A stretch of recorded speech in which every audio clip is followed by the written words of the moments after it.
Cerca Teleeuropa sul tuo Play Store o Apple Store e scarica la nostra app. Dal mese di giugno che siamo, come dire, assediati dalle fiamme, roghi in tutta la Calabria, ma la provincia più colpita è quella di Cosenza. Lo avete sentito anche menzionare nei titoli: 30 roghi al giorno che impegnano uomini e mezzi costantemente. Ci sono alcuni comuni veramente che hanno e stanno davvero combattendo con il fuoco ogni giorno.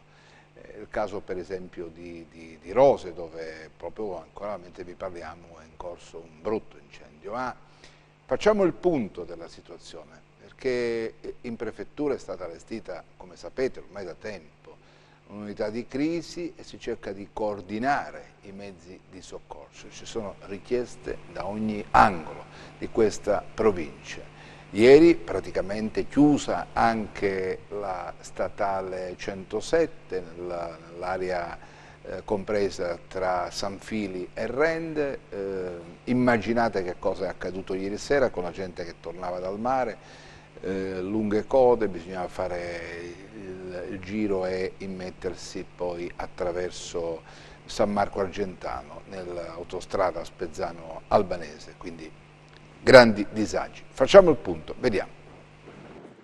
L'inferno senza metafore, con le fiamme vive, il caldo insopportabile, il fumo e la paura, le case minacciate, l'incubo vissuto a Rose nel Cosentino questa mattina, dove l'incendio si è avvicinato pericolosamente anche al municipio. Il paese che brucia è stato l'urlo del sindaco, che ha chiesto ripetutamente aiuto in prefettura. Si interviene concentrando le forze dei Vigili del Fuoco di Calabria Verde. Sono sul posto un elicottero, un Canadair per fare dei lanci in modo tale di contenere e di spegnere l'incendio. Senza tregua, anche ieri, nella domenica senza festa, si è lavorato nel Palazzo di Governo. L'emergenza ha toccato Castiglione Cosentino, Mendicino, Carolei, San Fili, dove si è rischiato di sgomberare una clinica. C'è stato il rischio di evacuazione ieri di una clinica a San Fili, il rischio poi è rientrato, ma eravamo pronti con tutte le componenti del soccorso a